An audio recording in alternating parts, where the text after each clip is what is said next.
Purple Daily is daily Vikings entertainment. We just want the Vikings to win a Super Bowl before we die. I will ride with this group. Seriously, man.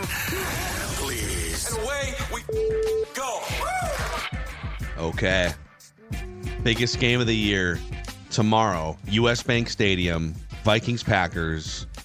Everything on the line. From but the Vikings outcomes are like 1 seed, first round bye, home games all throughout, all the way down to 6 seed, going on the road to play, a 3 seed. So there's a million different ways the next couple weeks could play out here, boys. But we will make our official picks for Vikings and Packers.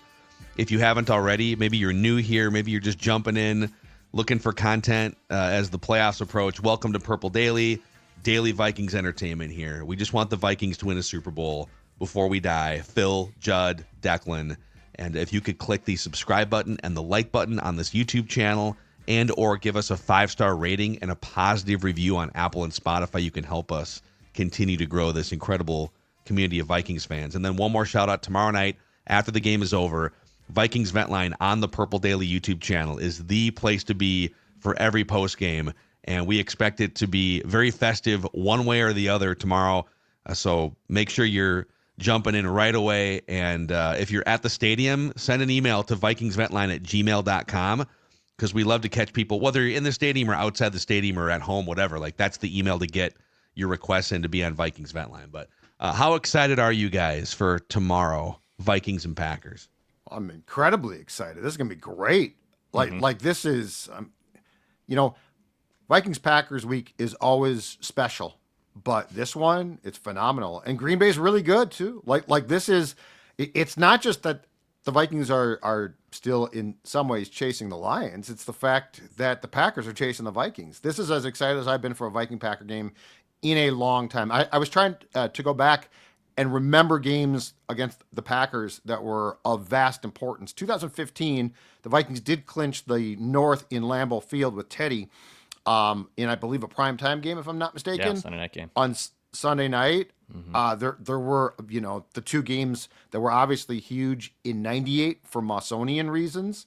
But, I mean, this is up there with some of the great, meaningful Packer-Vikings games. 2012 playoffs on the line at the end. Peterson chasing the 2,000-yard mark, right?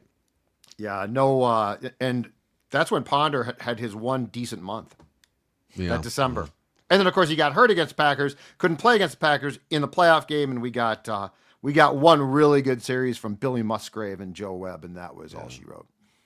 So we'll start with just some questions off this game, then we'll get to what the Sharps are saying, and we'll make our predictions. But what are you most confident in on behalf of the Vikings going into this one?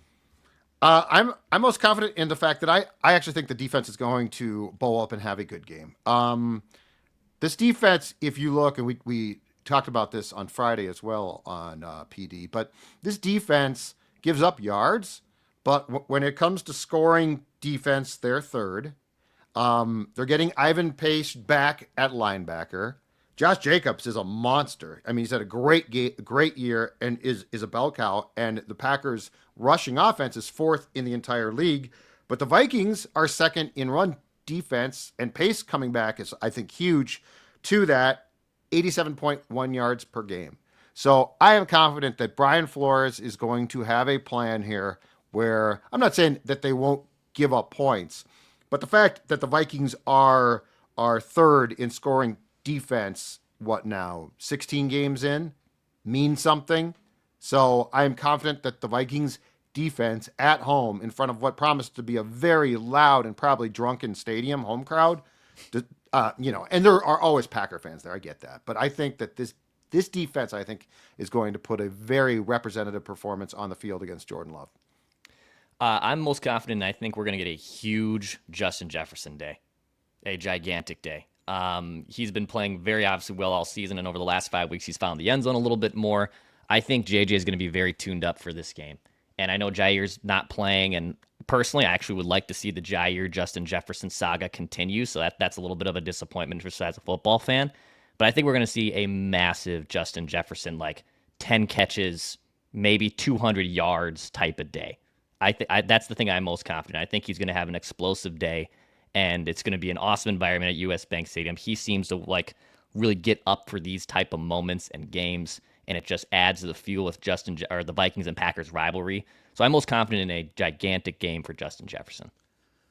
I would say, I think just health is the thing I'm most confident in. That the Vikings really, if Ivan Pace and Harrison Smith both play, and they were both full participants at practice on at least the Thursday, like the last full practice they had was Thursday. If those guys are back, Christian Darrisaw is really the only major piece from the start of the season that's going to be missing for this one, right? Unless I'm blanking on somebody.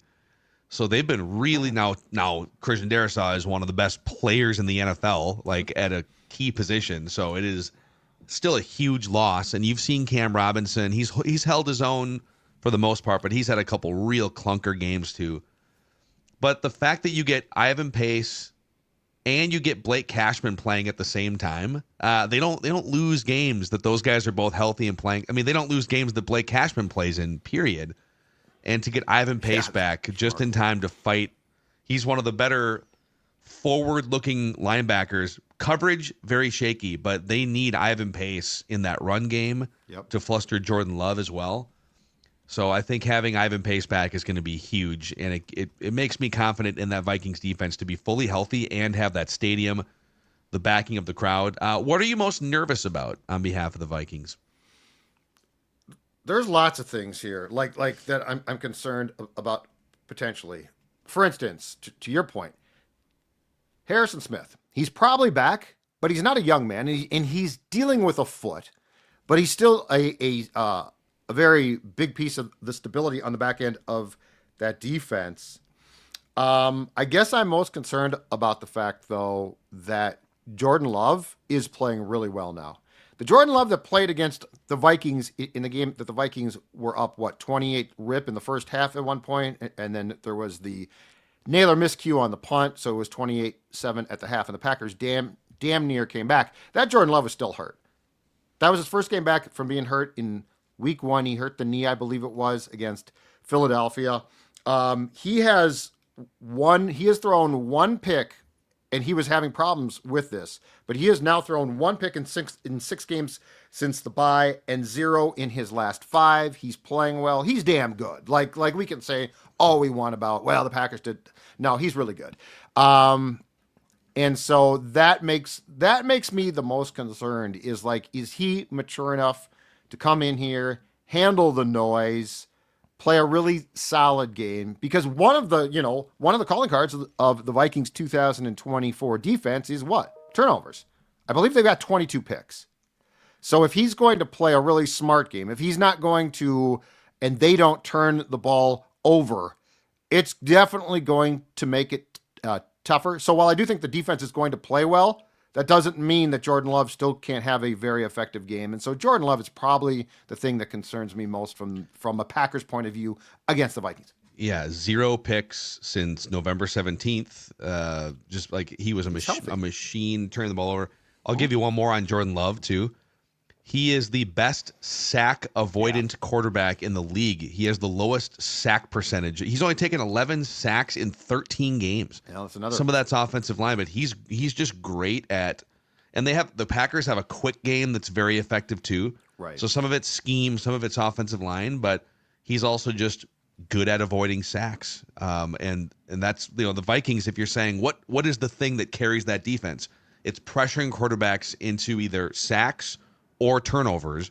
Yep. And so if Jrodan Love is combating that, or Matt LaFleur with quick game and not taking sacks, it's the best way to counter the Brian Flores defense is to just not take the minus play. Yeah, and that's what concerns me is that the Vikings won't have enough answers to dial up pressure and force Jrodan Love on the ground.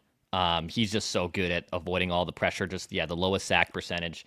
And then the other problem that would happen there too is, Jacobs is having a great season, so are they just able to run the ball effectively? Vikings are blitzing maybe at the wrong time or not getting home when they should be because Love's really good at avoiding it. I have concerns about the defensive line and defensive schemes getting after Jrodan Love and causing him either to get sacked or throw picks. That's definitely my biggest concern for this game. I would say my biggest concern more broadly is if we did a blind tail of the tape test here, now that we're almost through the entire season, if I just said, okay, so Team Yellow is second in the NFL offensively in yards per play, and Team Purple is 11th offensively in yards per play. And Team Yellow, by the way, has by far the better run game. So they're dominant in yardage, yards per play, and more dominant in the run game. Which team has the better offense? You say, oh, I guess Team Purple would have to be really, really good through the air. But even then, like overall offense, we're talking about the second best yards per play offense in the league in Team Yellow. I'll probably go check Team Yellow. Mm-hmm. You say, okay, what about defense? Well, yards per play allowed. Team Yellow, 6th. Team Purple, 10th, even though it may not seem that way. Scoring defense. Team Purple, 3rd. Team Yellow, 6th. Okay, so they're both like kind of changing places there. But then rushing yards per attempt allowed, both are top 5. Passing average net yards per attempt, both are top 5. Turnovers forced in terms of percentage of drives, both are top 5. Team Yellow checks a lot of boxes here, tail of the tape, objectively, and the Vikings are right there as well. But I think what makes me the most nervous is just generally the Packers have a better tail of the tape than the Vikings do. But the Vikings are playing at home. This game is very 50-50. One rogue turnover here or there could determine something, or just Justin Jefferson makes a play that none of the Packers offensive players can. Right. So it's a close one. Okay, is anyone playing or coaching for their job this week besides Sam Darnold playing for his next job? Yeah. I don't think so. No, I don't think there's anyone. Like, if you were to potentially look at anyone on the Vikings who's struggling, could they be benched for someone else? I think we're past that point. So I would say no. I think everyone is pretty firmly set. Hopefully they don't get hurt. Yeah, right. Got 13 wins, 11 wins, not a lot of questions about who's starting. Okay, playoff odds report here from the New York Times / The Athletic. Vikings have clinched a playoff spot already, so they're in. They have a 30% chance to win the division right now and a 9% chance to win the Super Bowl. Here are the Super Bowl odds in order. Okay. Chiefs 23%, Lions 15%, Bills and Eagles both 10%, Vikings at 9%, Ravens at 8%, Packers at 7%. So the Vikings are the 5th most likely team to win the Super Bowl, according to. What are you shaking your head at? I don't like those at all. They're flawed. The Bills should be above Detroit right now based on health. The Eagles. Well, but the Bills might have to play an extra game. That's why. It's the path. I still don't like it. I find objectively, though, like if the Lions don't have to play the first right. weekend, they right, avoid but you can't assume that they're not that the going Bills to. would have you can't to go assume that they're not going to. But and the Eagles, the Eagles should be lower than that. But it's their coaches. Did you guys see that Sirianni Zach Ertz thing? But yeah. Well, he's trying to interject and put some logic into this. It's simulated to the factor of like today. Like if the playoffs were today, like these are your odds. These are the path to get there. So it's the external noise is not being factored in to that part of the equation. Then why would the Lions are more likely to be the number 1 overall seed, which is why they have a higher percentage chance. Eagles higher than the Vikings? Because they also have a chance to get the number 1 seed. The Vikings are more likely to play a road playoff game in the first round than the Eagles are. That's why. The Vikings have a 30% chance to win the division, which means they have a 70% chance to play a road playoff game. The Eagles have clinched a home playoff game in the first round. That's why the Eagles are 10%, Vikings are 9%. Okay, well, that's great. I don't like the math. Math Sorry. be damned. We should do a full show where Judge just fights against the athletic playoff simulations. What are the Sharps saying about this game from Action Network? I'll give you a few nuggets here. The Vikings' preseason win total was 6.5 entering the year. They are now 13-2. They are the first team since the 2015 Panthers to finish at least 6.5 games above their win total Since realignment in 2002, only the 04 Chargers and 04 Steelers finished 7.5 games above their win total. If they win out, they would, according to this, be the most successful in terms of proving Vegas wrong in the recent history of the NFL. Yeah, that's not surprising. And I still think that, I think we all agreed 6.5 was too low. And we in no way, shape, or form saw this coming. But 6.5 felt really like, okay, so you're telling me the defense won't be that good, and Darnold will be just a colossal mess. Yeah. Speaking of Darnold, Sam Darnold got his 13th win with the Vikings last week to move Minnesota to 13-2 on the year. Here are the quarterbacks to win 13 or more games in their first season with a team. Darnold this year. Dak Prescott, 2016 Cowboys. Peyton Manning, 2012 Broncos. Steve McNair, 2006 Ravens. Ben Roethlisberger, 2004 Steelers. Now, the bad news is all four of those other quarterbacks, despite winning 13 games or more in their first season with that team, all lost in the playoffs before getting to the Super Bowl. Dak, Peyton Manning, and Steve McNair all lost in the divisional round, and Ben Roethlisberger, who I think was a first-year starter, right? Yeah, he's a rookie or whatever. I think so. Lost in the conference championship game. But then they went and won a Super Bowl a couple years later. So Yeah, shortly after that, right? the Vikings are searching for their 9th straight win. The Vikings haven't won 9 straight games in a single season since 1998. Overall, teams on an 8+ game straight-up win streak are just 38-60 against the spread since 2010, because those teams are often like maybe the spreads are a little overinflated because they're a freight train. Couple more here on the Packers side. In December, Matt LaFleur coach teams have been dominant throughout his head coaching career. Matt LaFleur is 20-3 straight up in December. Hell of a coach. 6+. Let's see. Matt LaFleur has 6+ straight up losses every month during the football season. So the other months, I guess we're talking. The Packers are on a heck of a streak right now. They've covered the spread in 5 straight games while scoring 30+ points in all 5 of those games, while not throwing an interception in any of those 5 games. They're the first team in the Super Bowl era to do those things. It's kind of a random hodgepodge of numbers. Congratulations to the Packers on that obscure feat. He's a great coach, though. There's no question about it. I can't debate that. The 20-3 in December is, like, it's pretty crazy. Well, and that's crunch time right there. That's where you got to smash mouth football. You got to run the ball, impose your will on your opponent. And not to throw shade at LaFleur, because he is an awesome coach and that's an awesome record. The Packers also have one of the best built-in December advantages of any team in the NFL, and that if they play a home game, it's cold and Tampa Bay has to go there. Indoor teams like Detroit and Minnesota have to go play outside. So they get that built-in element. In terms of where the money is going, Vikings are 2-point underdogs in this game. 55% of the bets are on the Packers. 68% of the money is on the Packers. So money flowing into the Packers. Vikings love this. To win this game and to cover the 2. Think O'Connell won't talk about this Saturday night? When He'll probably just play this whole part of the episode. Yeah. Mm-hmm. Oh, he hit. I would pay to be at that thing on Saturday night. That's going to be impressive. Okay, legitimate question. What would you pay to be there? $500. You'd pay $500? I think I would definitely go like 100 or north of it. 500, I don't know. It'd be a once in a lifetime experience. I mean, I feel like I've paid a few $100 to see some bad concerts in my life. Like you know this would be great. So. Yeah, that's true. And you know that if they go in Saturday, well, heck, you know what? No.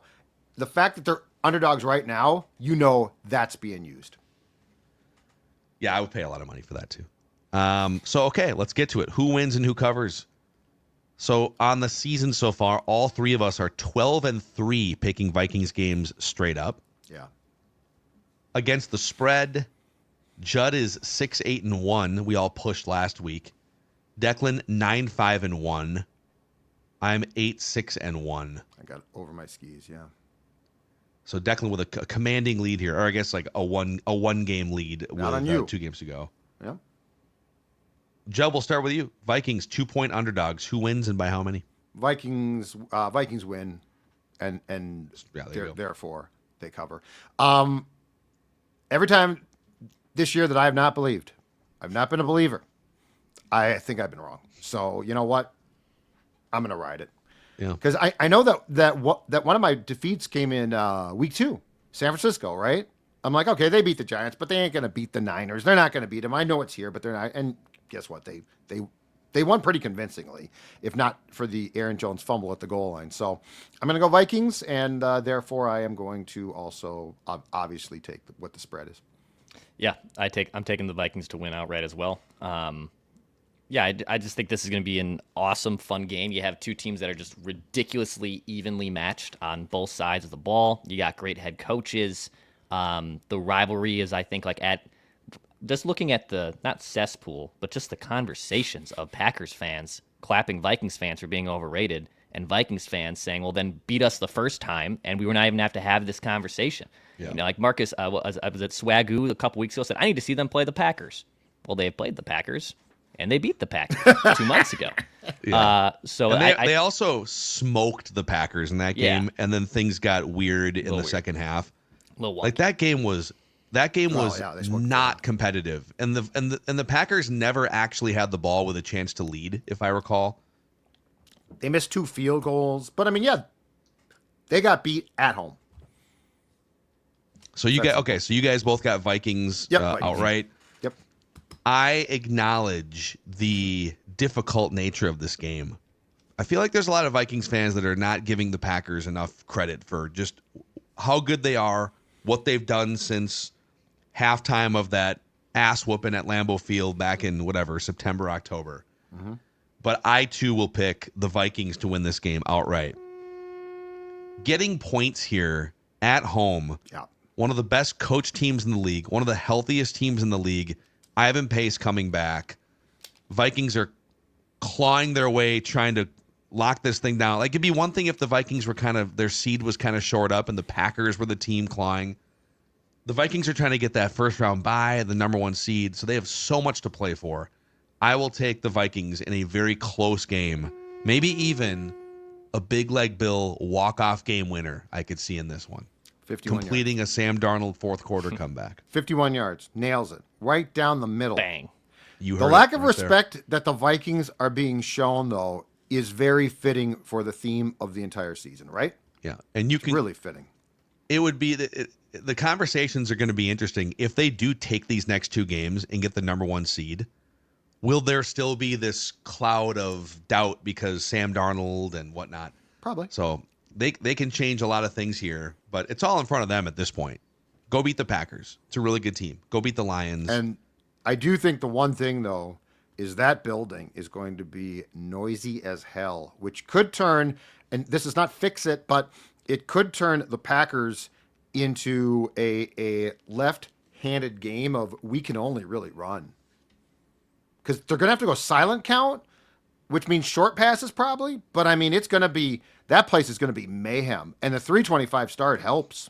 There's also going to be a lot of Packer fans in there, too. So it might not be quite as bad as – I think it'll be a better situation for the Packers than most teams that go into that stadium, because if you've got 25% people wearing green and gold, it's not going to be as loud for you. There's fewer people cheering when you've got the football. There will be lots of folks with their iPhones out, though, because I think we might have some brawls in the stands. No, almost certainly. Yeah. Hope not. Are you gonna go start one, or hope it doesn't happen? I think you've are you like calling for people to start brawls? No, hell no. I'm just saying every Sunday, every Sunday I go on Twitter and I see these knockdown dragouts in stadiums, and a 325 start is going to help with the drinking process, I think. I hope there are no brawls. Don't fight people. Stand back and stop. Tomorrow, Vikings Metline. Right after that game is over on the Purple Daily YouTube channel. Come at me. Come at me. Just want the Vikings to win a Super Bowl before we die. Oh.